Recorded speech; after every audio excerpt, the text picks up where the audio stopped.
Selamat datang di podcast Bina Desa TV. Kali ini kita sudah kedatangan nih 2 narasumber yang kece, yang keren gitu ya tentunya. Pada diskusi kita kali ini mengenai pangan dan gizi. Nah, berhubung di studio sudah hadir Kak Fatilda dari Vian Indonesia dan via Zoom dari Bang Uro. Halo Bang Uro. Nah, nanti kita akan banyak berbincang-bincang yang mengenai pangan dan gizi gitu ya. Nah, saya akan sedikit bercerita mengenai pangan dan gizi ya sejak bermula dari revolusi hijau gitu ya, di mana kita tahu saat revolusi hijau itu pangan kita kan digempur habis-habisan untuk menaikkan produktivitasnya. Nah, salah satunya itu kan ada penggunaan input-input dan sarana pertanian yang akhirnya masuk ke dalam ranah yang namanya kimia, baik dari pupuk kimia, pestisida kimia gitu.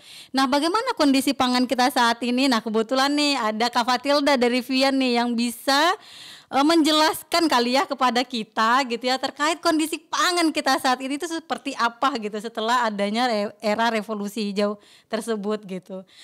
Bisa kita ceritakan Mbak Fatilda gimana kondisi pangan kita saat ini? Kondisi pangan Indonesia saat ini dengan kasat mata kita bisa lihat masih ada impor, mulai dari garam, tempe, bahkan beras, jagung itu masih impor. Kemudian meningkatnya tingkat konsumsi akan makanan-makanan ultra proses, makanan-makanan yang telah diproses dengan berbagai tahap seperti mie instan, kemudian penyedap rasa, soft drink gitu. Itu konsumsi masyarakat akan itu masih tetap tinggi. Kemudian masih ada pengalihan fungsi lahan pangan ke fungsi lain ditambah dengan rusaknya dan minimnya perbaikan pembangunan dan perbaikan sarana prasarana pertanian. Kemudian pasar, ketika musim panen harga pertanian turun sehingga biasa kita lihat petani membuang tomat, kemudian membuang buah naga karena harganya nggak seberapa, membuang cabai karena harganya tidak seberapa, sementara mereka mengeluarkan modal yang tidak sedikit untuk perawatan tanamannya sebelum menghasilkan. Kondisi-kondisi ini sangat masih terlihat sampai sekarang. Pasar yang tidak bisa dikuasai oleh petani itu tidak dengan sendirian seperti itu, harusnya negara hadir dalam menyediakan pasar untuk hasil-hasil pertanian. Tentang revolusi hijau itu akhirnya adanya peralihan pertanian dari pertanian kalau sekarang dibilang selaras alam jadi menggunakan pertanian yang menggunakan bahan-bahan kimia. Di Indonesia itu sudah terjadi sejak tahun sekitar 75 ya, dengan adanya bibit padi IR dulu 75 apa 80 ya. Itu dari Thailand. Itu dimulai dengan di negara memasukkan bibit itu yang dinamakan IR. Aku nggak tahu ya, lupa nama singkatnya. IR itu, tapi itu jenis padi yang bisa kalau dulu kan 1 tahun ya baru bisa panen. Dengan IR itu dulu bisa 1 kali 6 bulan, kemudian ditingkatkan lagi menjadi 1 kali 3 bulan gitu. Jadi petani memilih yang praktis gitu ya. Kayak gitu. Nah, ternyata sekarang lama-lama bibit itu ketergantungan dengan pupuk. Jadi keluarlah pupuk kimia dan segala macam. Padahal dulu nenek moyang kita itu misalnya tidak mupuk, hanya kulit kopi. Kalau di tempat kami kulit kopi dibuat ke ladang atau kotoran apa gitu, pupuk kandang lah gitu. Nah, sekarang penggunaan itu. Setelah itu bibit, untuk ambil bibit nggak lagi bisa dari tanaman itu. Kalau dulu kan masih bisa ya, dari tanaman itu diambil bibitnya, kemudian ditanam lagi jadi tanaman gitu. Nah, ini sekarang nggak lagi. Para petani harus membeli harus membeli bibit, dan itu yang menjual bibit itu adalah industri, korporasi, perusahaan gitu. Yang menentukan harga bibit ya korporasi, karena bibit lokal nggak ada lagi, bibit yang bisa tidak beli dan masih bisa dihasilkan dari tanamannya nggak ada lagi. Akhirnya petani tergantung kepada bibit ini. Setelah itu ternyata bibit selain pupuk, bibit ini memerlukan pestisida juga karena tanaman ini sangat gampang diserang hama. Jadi membutuhkan pestisida, dan pestisida itu dijual oleh industri. Nah, ini ketergantungan petani ke industri. Berarti dapat kita simpulkan ya Kak, sebenarnya kondisi pangan Indonesia saat ini adalah adanya ketergantungan gitu ya, ketergantungan petani terhadap input kimia tersebut gitu ya, baik dari bibitnya juga gitu ya yang harus beli gitu ya, yang harus sertifikasi gitu. Tapi sekarang masih ada nggak sih orang melakukan sertifikasi itu sendiri? Maksudnya bukan sertifikasi ya, petani melakukan pembenihan sendiri gitu. Atau dilarang gitu dilarang gitu apa maksudnya dari undang-undang sendiri gitu? Masih ada sih yang misalnya di Kalimantan, di Sulawesi juga masih ada yang menggunakan bibit itu, tetapi sebenarnya ada program-program yang sengaja atau tidak sengaja gitu ya, yang akhirnya menghilangkan itu. Misalnya ada di hasil penelitiannya Ivian di Kalimantan Tengah di daerah food estate, itu ada kayak program untuk ibu-ibu menanam sayur melalui dana desa kalau nggak salah. Jadi dana desa itu mengharuskan sekitar 20% untuk ketahanan pangan. Nah, dibelilah bibit-bibit sayuran yang tadi yang dihasilkan oleh industri, kemudian ditanam sama ibu-ibu, diberikan pupuk juga gitu. Sementara ibu-ibu ini dulunya adalah petani yang masih alami, misalnya sayurnya masih ngerambat dari ladang gitu, masih ditanam di daerah di Kalimantan Tengah, di daerah food estate, di situ ada melalui dana desa sepertinya itu dana desa mewajibkan 20% dana desa itu untuk ketahanan pangan.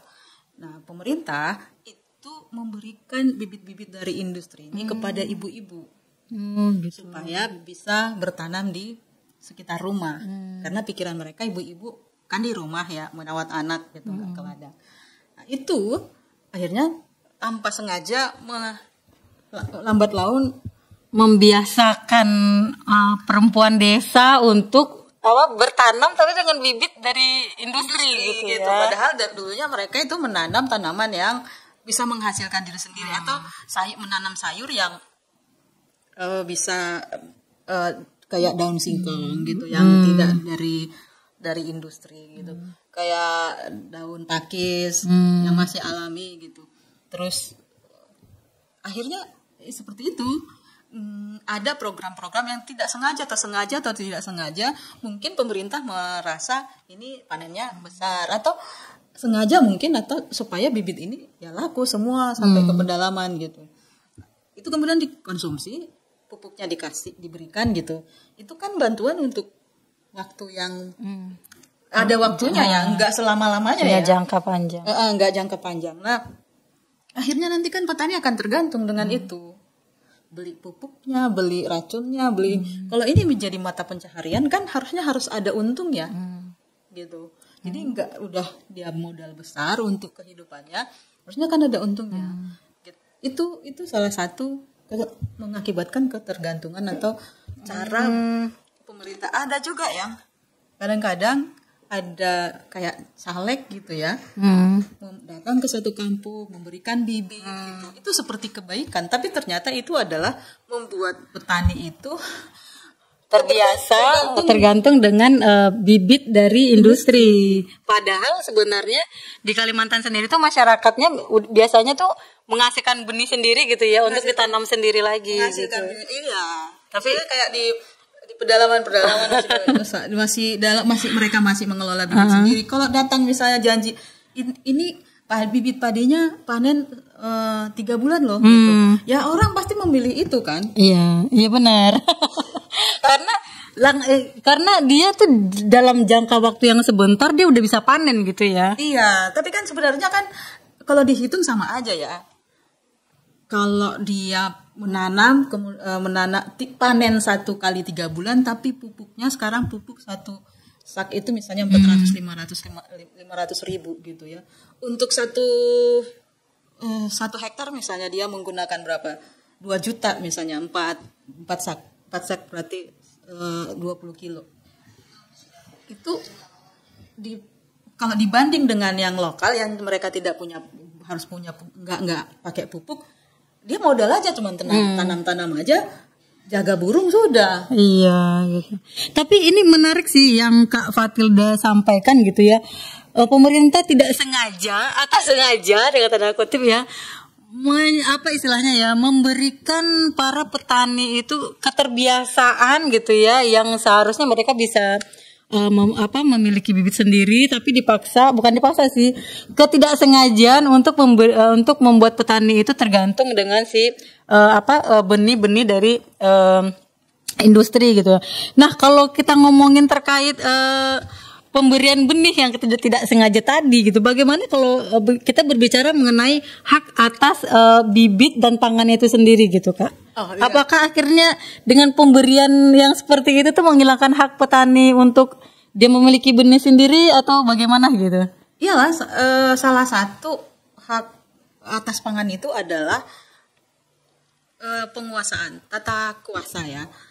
Siapa sih yang menguasai bibit? Itu kan bukan petani lagi. Siapa yang menguasai tanah? Itu enggak.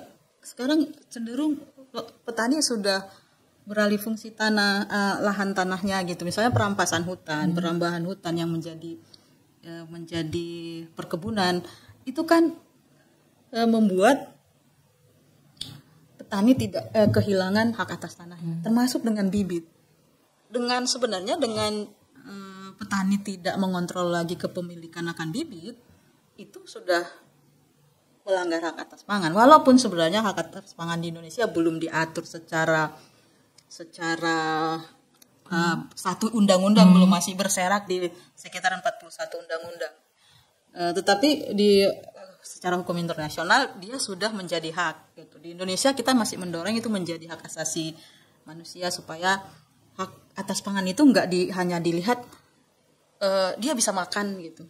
Bukan hanya itu sebenarnya hak atas pangan, tapi sebenarnya dia pemilik nggak sih gitu.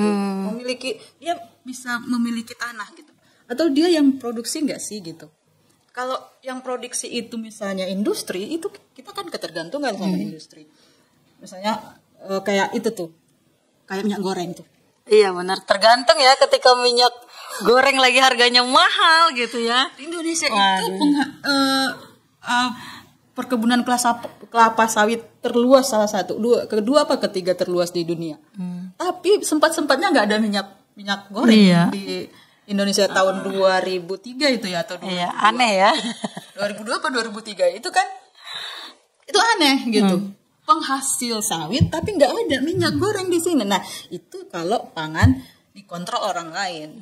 Nah kalau menurut hak atas pangan yang coba dirumuskan indikatornya oleh Pian, indikator hak atas pangan itu apa sih gitu?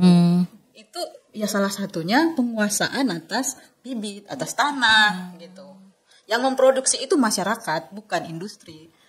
Industri itu misalnya perusahaan gitu. Sekarang kan pakan ternak perusahaan, sekarang pangan manusia juga perusahaan, kan arahnya ke sana. Misalnya dengan promosi, harus kita bilang food estate gitu. Itu kan sebenarnya pengalihan orang petani gitu ya ke industri, ke perusahaan, pengalihan pangan ke perusahaan. Jadi misalnya kalau ini terus berlanjut, kalau di daerah food estate tempat Vian meneliti itu, masyarakat sekitar ya jadi buruh di food estate itu. Bayangkanlah kalau nanti jadi buruh, yang menggaji itu adalah perusahaan, gajinya nggak seberapa, makanya ya ada. Balik lagi kita ke di beberapa perkebunan misalnya, contohnya masyarakat di sekitar itu sudah makan mie instan. Belum kita bicara dengan buruh di perkebunan yang juga dari dulunya ada mie instan. Nah itu mie instan itu adalah merupakan ultra proses tadi yang nggak bergizi gitu. Karena prosesnya udah banyak banget gitu ya. Oke Kak, ini sangat menarik sekali ya. Nah, tapi nanti ada pertanyaan kedua untuk Kak Fatilda. Sekarang kita masuk dulu nih ke Bang Uro nih. Halo Bang Uro. Masih bersama kita Bang Uro. Ini Mas tadi kan, halo Bang Uro. Halo. Iya, ini kan menarik apa yang disampaikan oleh Kak Fatilda ya terkait hak atas pangan, hak atas benih tadi gitu ya. Apalagi Vian pernah melakukan penelitian di Kalimantan gitu ya, dan terbukti bahwa ternyata ketidaksengajaan pemerintah atau tanda kutip ya sengaja itu tuh memanjakan petani dengan namanya bibit-bibit ya, dari industri gitu ya.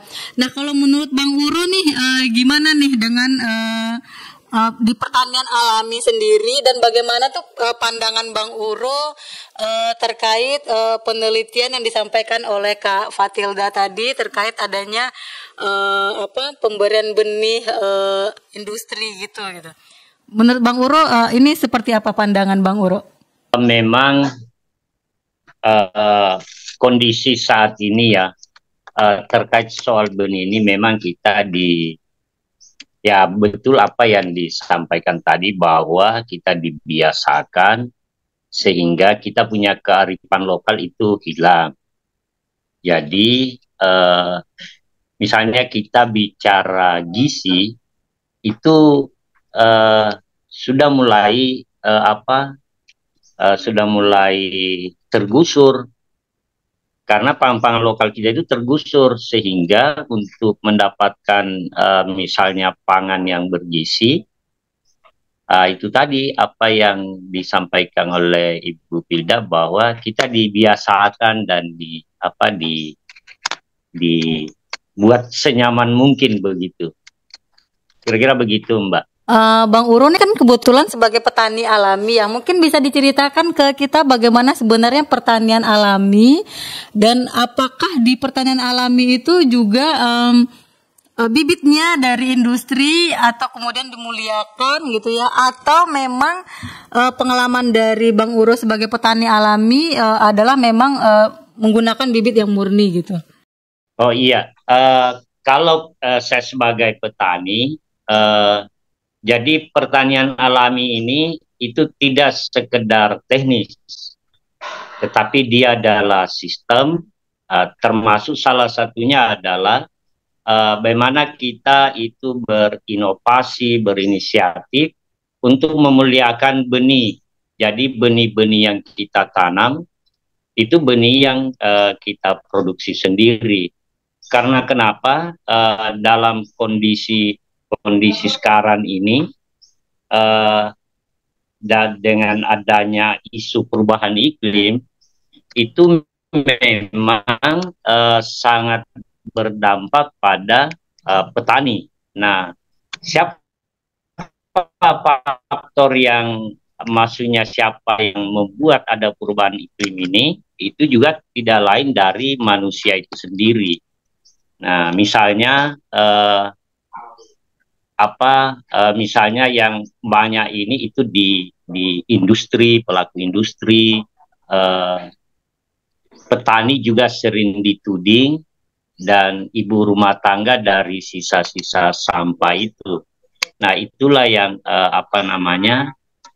yang memang sebagai petani kita butuh inisiatif yang terus-menerus kita kembangkan.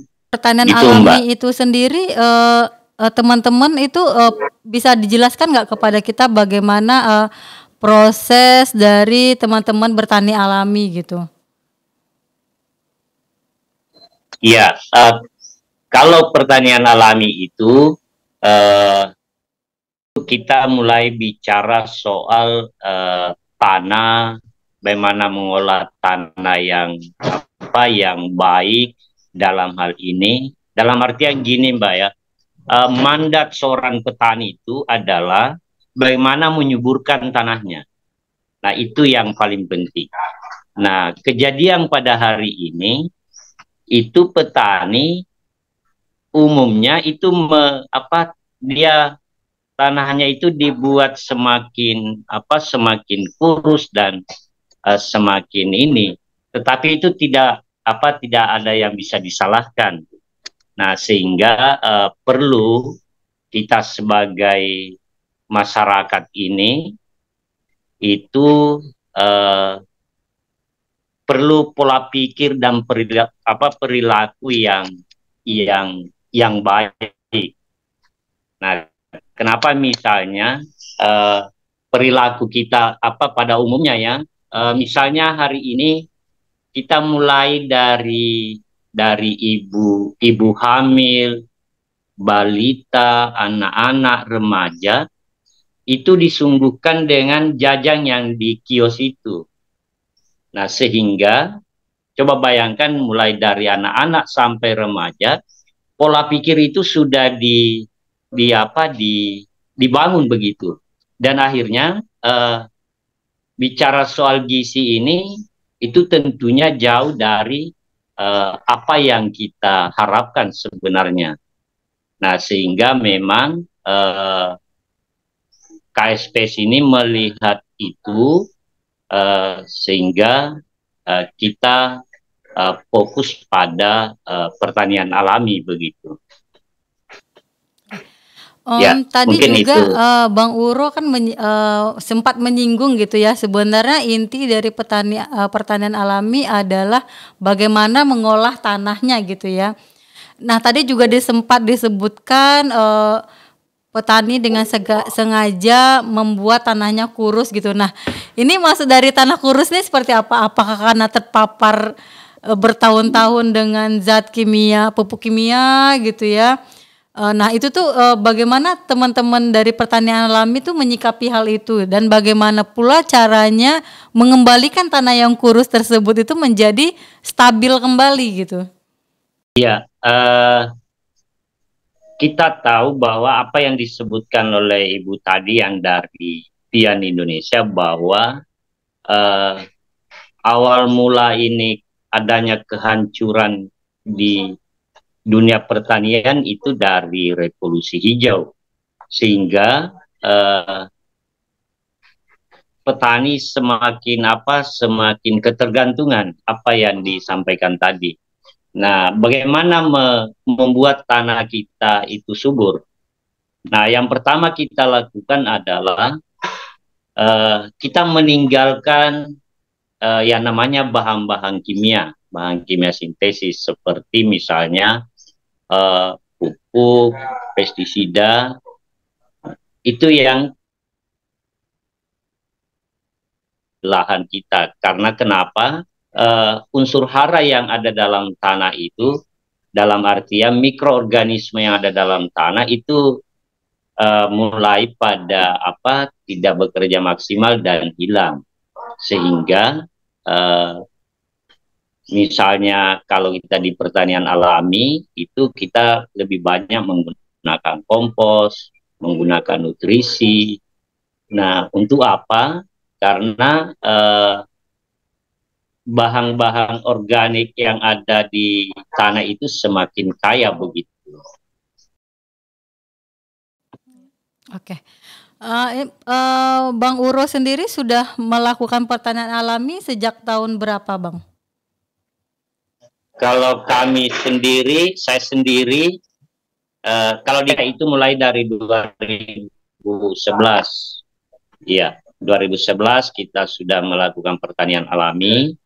Nah, ternyata di pertanian alami ini, seiring berjalannya waktu, itu kita melihatnya ada dua metode.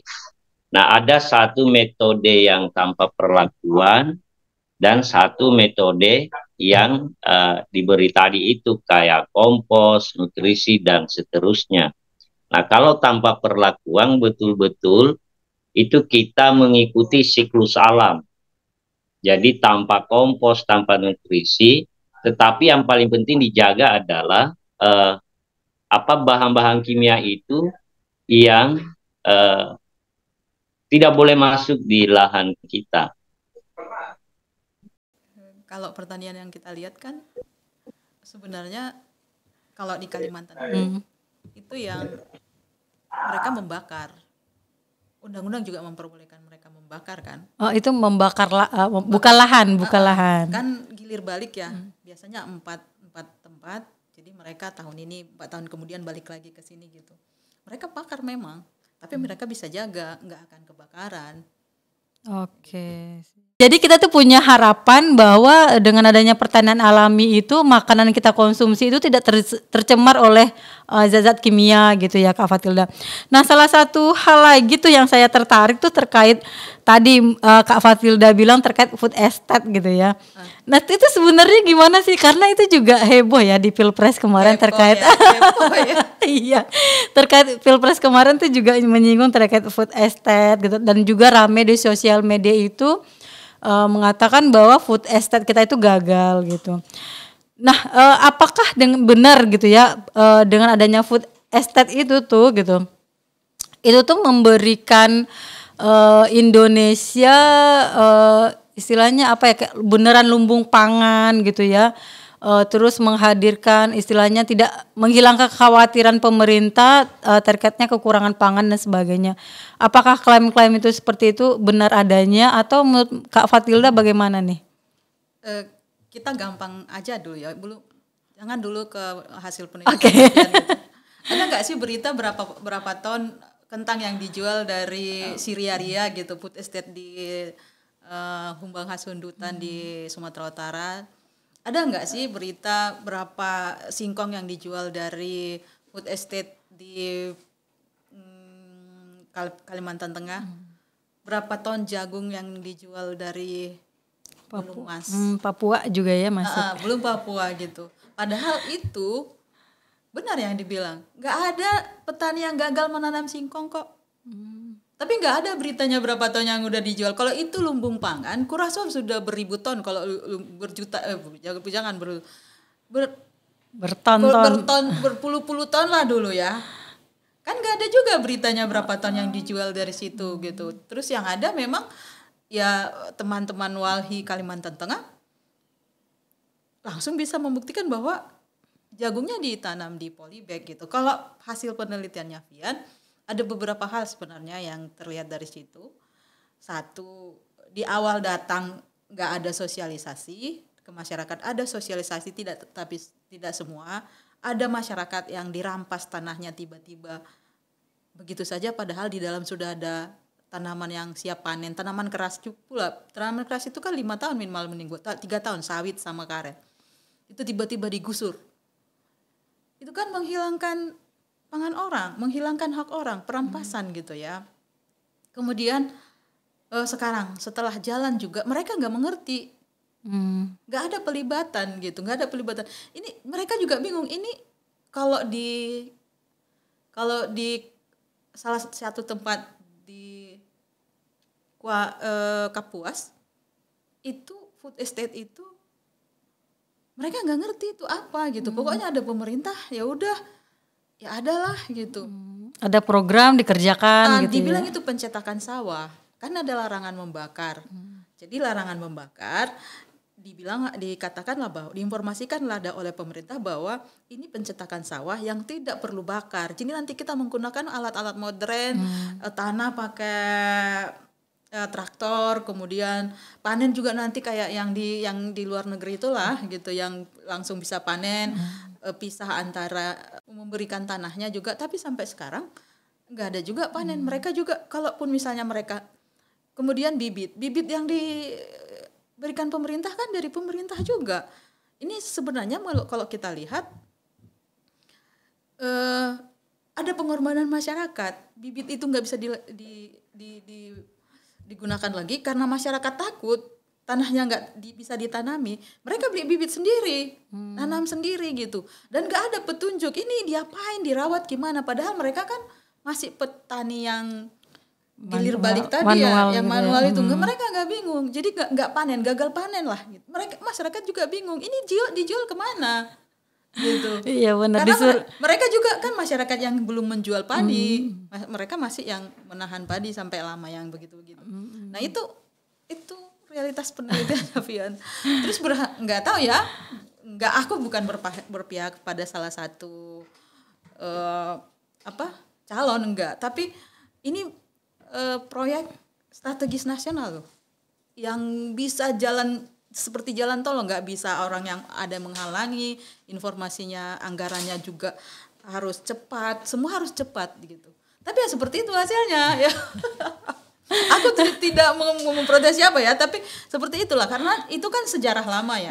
Di sebelumnya kan di Kalimantan Tengah sudah ada program sejuta gambut yang akan dibuat lumbung pangan, gagal juga.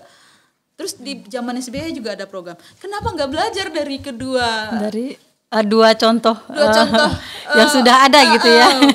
Sejuta gambut udah dibuka, ternyata yang hilang ya benar, yang hilang itu ikan, keanekaragaman hayati, yang hilang itu pohon. Ada teman di Mentangai di Kalimantan itu bilang dulu sebelum ada sejuta gambut mereka masih bisa melihat pohon yang ketemu kayak gini, sungai di tengah pohon, siang hari seperti malam hari lampunya kunang-kunang. Seperti itu. Itulah yang dibabat. Berarti sebenarnya ada yang salah dengan kebijakan pemerintah Indonesia gitu ya Kak. Menurut Kak Fatilda gimana nih pandangan sebenarnya dari kebijakan pangan kita sendiri itu sudah bermasalah gitu ya, atau ada kebijakan yang sebenarnya bisa menutupi sih. Sebenarnya ada kebijakan pemerintah yang bagus tapi eksekusinya salah. Menurut Kak Fatilda gimana tuh? Udah campur ya. Udah campur. Ada yang ada untuk tentang pangan ya. Ada yang sebenarnya bagus, misalnya perlindungan lahan pangan. Lahan pangan tidak bisa dilindungi. Itu di Undang-Undang 1. Yang kemudian datang Undang-Undang Cipta Kerja bilang bisa lahan pangan bisa diubah asal untuk kepentingan umum dan proyek strategis nasional. Itu kan bisa tapi gitu ya. Aslinya bisa kan? Jadi nggak ada sebenarnya perlindungan. Oke. Jadi dibiarin aja, sebenarnya masyarakat Indonesia ini dibiarin aja.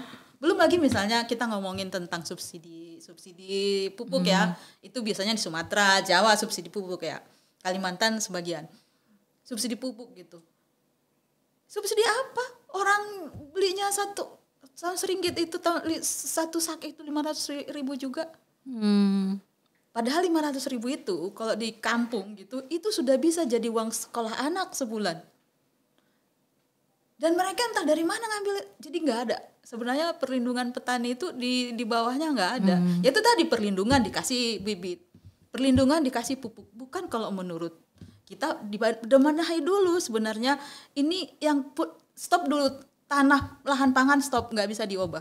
Hutan nggak bisa rubah karena hutan itu adalah sumber pangan juga. Dari situ masyarakat sekitar itu makan buah, makan sayur, makan hewan, makan ikan, semua dari situ. Stop dulu gitu. Misalnya kalau kemudian dibenahi, ini masalah petani apa gitu, pupuk, ketergantungan. Seperti Bang Uro tadi.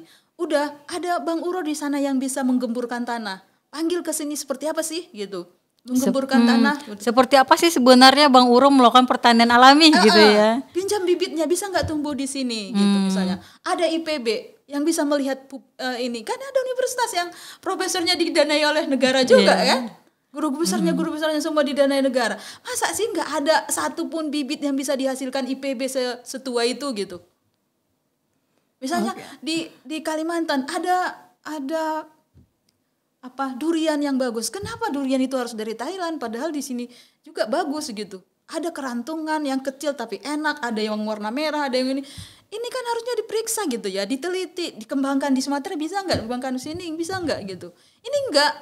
Yang terjadi di hulu, di babat hutannya biasanya persawahan kan di tempat yang rendah. Itu sawah itu jadi enggak bisa lagi ditanam padi gitu. Belum lagi nelayannya yang juga dibiarin aja begitu saja gitu ya. Ada undang-undang perlindungan nelayan tapi direvisi juga melalui.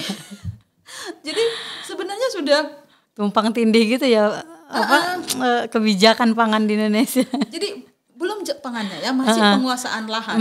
Masih penguasaan lahan. Ada juga udah ada irigasinya tapi itu di bawah sawah gitu. Irigasi di bawah sawah gimana tuh? Harusnya kan sawahnya di bawah kan. Iya karena airnya kan mengalir gitu ya. Kan air dari atas ke bawah. Harusnya kan irigasinya di atas terus sawahnya di bawah gitu. Enggak. Misalnya yang kayak gitu-gitu. Jadi kan ada ini kenapa? Padahal kan negara udah pas ya dari atas sampai ke bawah, Sampai PU-nya hilirnya. juga sampai hilirnya struktur negara sudah gitu. Ini ada apa gitu? Misalnya di tempat kulah di Medan itu di hulu itu tempat sumber air kan. Jadi sekitar 10 km ke bawah kampung kami gitu. Di hulu ini dulu teh diganti jadi sawit. Ya berkurang air di bawah. Dan itu nggak peduli gitu loh. Kayak itu nggak masalah gitu. Padahal kita ngomongin pangan gitu. Di diskusi presiden, di semua tahapan debat presiden kayaknya pangan selalu dibicarakan, food estate selalu dibicarakan gitu. Artinya pangan itu adalah hal yang penting.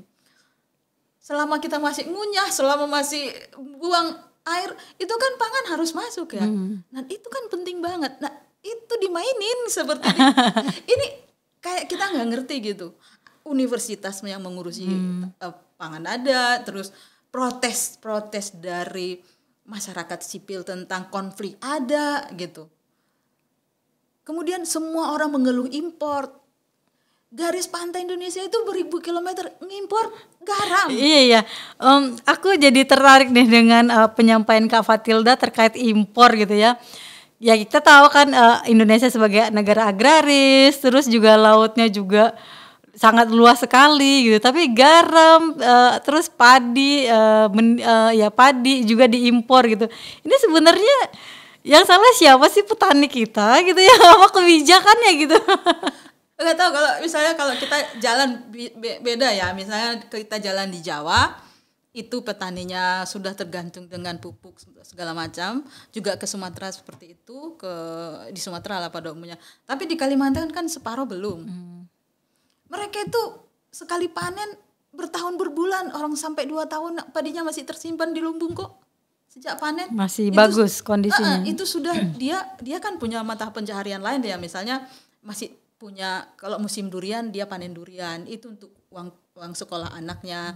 Masih ada jengkol gitu, masih ada enau untuk gula gitu. Jadi padi itu hanya untuk dimakan, yang lain untuk kepentingan ini. Sebenarnya ini kita yang miskin siapa sih? Tapi kan orang kampung itu tadi, orang kampung merasa mereka petani kan, karena pandangan kita petani itu tidak profesi. Ya benar. Petani tidak profesi. Kamu mau jadi petani lagi gitu ya? Kan petani ya kaya ya gitu ya. Dan itulah anak muda juga nggak mau jadi petani karena gitu tadi panen padi di tempat ini terjun bebas harga padi. Panen jagung terjun bebas.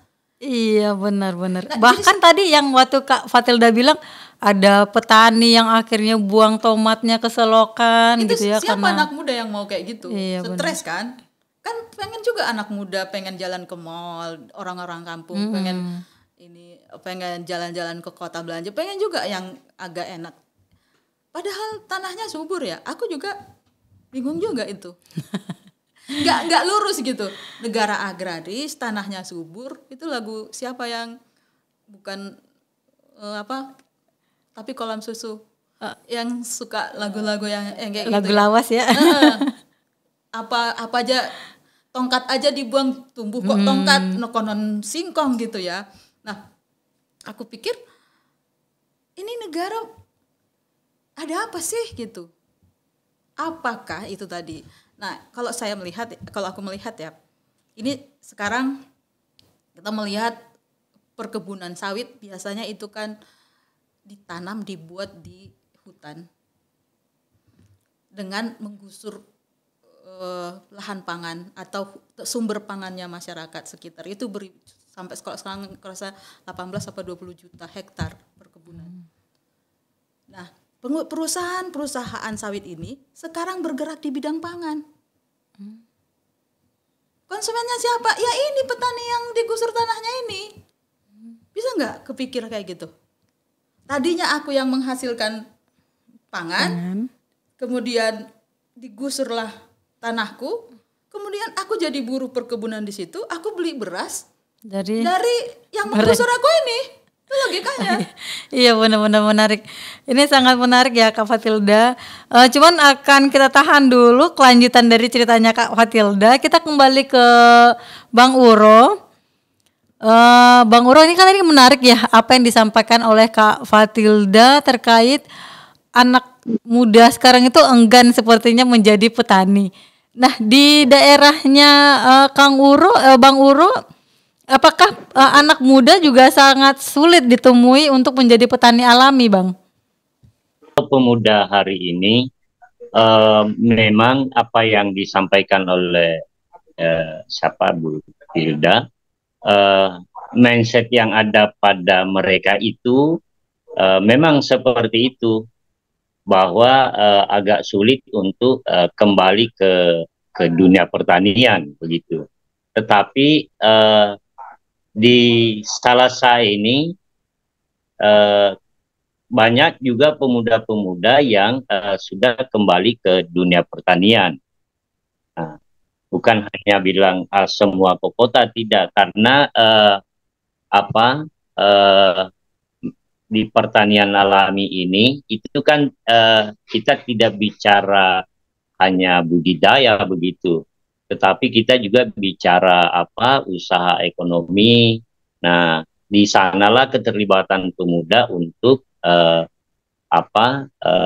itu lebih ke misalnya bagaimana produk yang dihasilkan oleh petani itu berkualitas tinggi.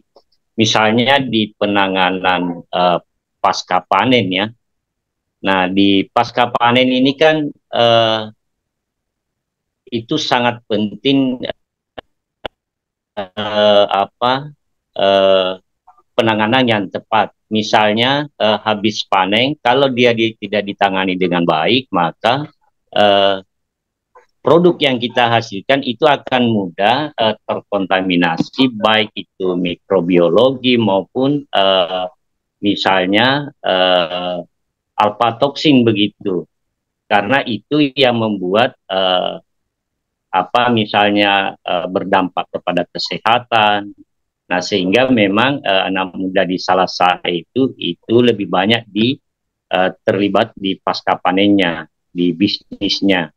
Nah, tapi tidak semua juga di bisnisnya, ada juga yang turun di budidaya, tapi itu tidak seberapa begitu.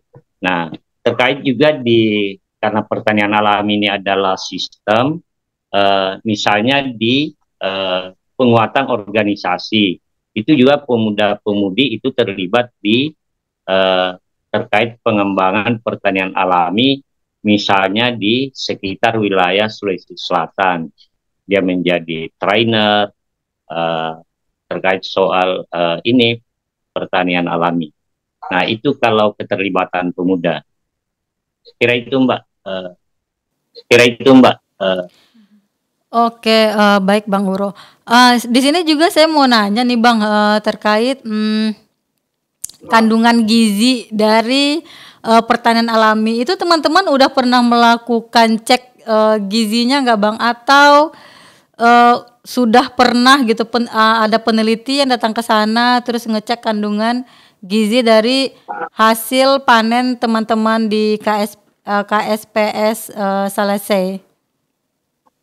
Kandungan gizi yang melalui alat ya, kami belum pernah melakukan, tetapi pihak lain misalnya kita kan mendapatkan sertifikasi organik. Nah, tentunya ada beberapa tahapan yang kita lalui, dan kandungan kontaminasi dengan residu kimia itu hanya 0,07. Nah, menurut yang dari luar itu dia bilang di 0,5. Nah, jadi beda 0,2 begitu. Nah, terkait gizi, kalau kita karena kita tidak menggunakan yang namanya input luar, kalau misalnya dimasak ya itu tidak mudah basi. Kemudian kalau dia dikonsumsi itu tahan tidak lapar begitu. Jadi soal misalnya melalui uji lab itu belum kami melakukan uji itu. Tetapi saya meyakini bahwa yang kita hasilkan itu masih jauh ketimbang dihasilkan dengan metode perlakuan konvensional. Karena kenapa? Ada beberapa kiat-kiat yang kita lakukan, misalnya memperkaya agen hayati. Nah, tentunya ini akan lebih mendukung untuk terkait soal gizi itu tadi. Oke, baik Bang. Ya, boleh kita Kira-kira tahu gitu. nggak Bang, itu teman-teman menanam pertanian alaminya itu tanamannya apa aja? Jadi kalau di beras ya, di padi, itu ada beberapa varietas yang kita tanam. Ada beras merah, ada beras putih, tetapi itu benih yang kita bikin sendiri, kita muliakan sendiri. Nah, kalau di di pangan lokal ini itu bervariasi, ada umbi gadung, ada ubi jalar, singkong, makanan-makanan yang begitu kurang begitu. Maksudnya ada nama lokalnya itu seperti buah-buahan, misalnya satulu, songing, saya tidak tahu bahasa Indonesianya apa, tetapi itu yang kemudian kita kita rawat dan kita budidayakan kembali. Oke, menarik banget ya Kak ya, dari penyampaian Bang Uro. Ternyata masih ada harapan bahwa anak-anak muda itu masih tertarik dengan yang namanya pertanian gitu ya. Apalagi ini juga pertanian alami gitu ya, tanpa ada input-input dari luar. Ini saya menarik banget yang disampaikan Bang Uro. Satu lagi sih pertanyaan saya nih, kita tadi membahas pertanian alami. Sebenarnya pertanian ini alami itu apa sih gitu ya? Apa sih Bang pertanian alami? Apakah memang hanya nggak menggunakan nggak menggunakan pestisida kimia atau pupuk kimia aja gitu? Tapi sebenarnya lebih ke arah mana nih Bang pertanian alami itu sendiri gitu? Ya, jadi dari tadi saya bilang bahwa pertanian alami itu bukan teknis semata, jadi dia sistem.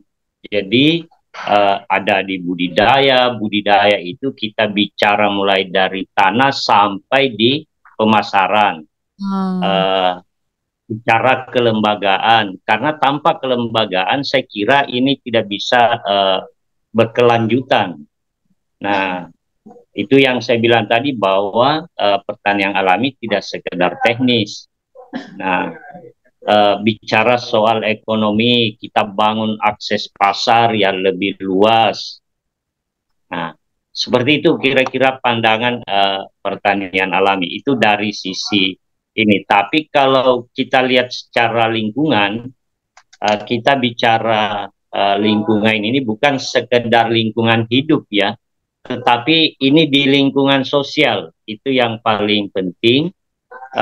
Pertama dari pola pikir, perilaku, karena dua hal ini yang memberi dampak yang sungguh luar biasa. Kalau misalnya pola pikirnya itu instan, tentunya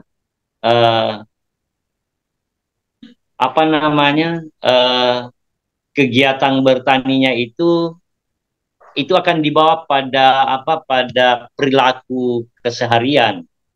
Jadi kenapa misalnya kita terus melakukan pendidikan, karena itu tadi mulai membangun fondasi, mulai dari pola pikir, perilaku, misalnya contoh Mbak ya, 4 sehat 5 sempurna.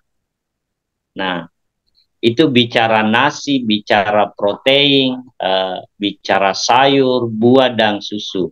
Tapi apakah kemudian ini bisa tersedia? Tidak. Nah, sekarang ini di zaman modern ini, kalau saya melihatnya, mulai dari anak-anak sampai remaja, itu menurutnya ada semua yang di apa, yang produk-produk makanan itu. Nah, sehingga apa yang dalam artian gizi ini menurut kami itu jauh dari harapan itu. Nah, sehingga itu yang pertama tadi, pola pikir yang didudukan, bagaimana keberlangsungan alam ini bisa diwariskan, tanah yang kita tanami ini tetap terjaga kesuburannya, dan bisa dimanfaatkan lagi dari generasi ke generasi berikutnya. Oke, terima kasih Bang Uro atas insight dan paparan kepada kita ya terkait pertanian alami dan bagaimana kita memandang sebenarnya pertanian alami itu seperti apa gitu ya, dan memang juga pola pikir kita nih yang memang harus diubah gitu ya. Jangan terlena dengan yang namanya instan-instan gitu ya, termasuk tadi makanan instan ya yang memang kandungan gizinya juga sangat minim gitu ya, karena memang udah melalui banyak proses. Nah, baiklah, karena sudah menunjukkan waktu kita gitu ya. Sebenarnya banyak hal yang ingin saya tanyakan lagi nih kepada Kak Fathilda sama Bang Uro gitu, karena hanya keterbatasan waktu. Barangkali saya ingin mendengar nih kalimat penutup dari Kak Fathilda dari diskusi kita hari ini gitu ya terkait pangan dan gizi. Silakan Kak Fathilda, gimana pandangan Kak Fathilda atau closing statement terkait tema kita kali ini, pangan dan gizi gitu.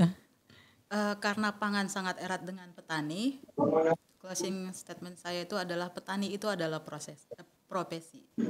Sama dengan dokter, sama dengan guru, sama dengan pengacara.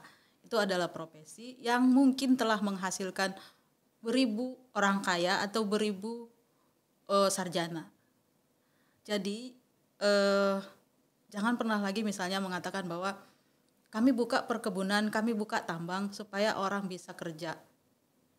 Sementara orang petani yang di situ itu nggak dianggap, karena nggak pernah dianggap bahwa profesi itu adalah harus ahli.